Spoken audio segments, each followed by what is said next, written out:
بسم الله الرحمن الرحيم. يا أيها الناس اعبدوا ربكم الذي خلقكم والذين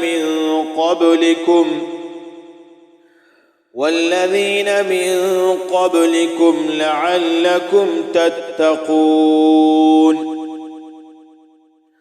الذي جعل لكم الأرض فراشا والسماء بناء وأنزل من السماء ماء فأخرج به من الثمرات رزقا لكم فلا تجعلوا لله أندادا وأنتم تعلمون. وإن كنتم في ريب مما نزلنا على عبدنا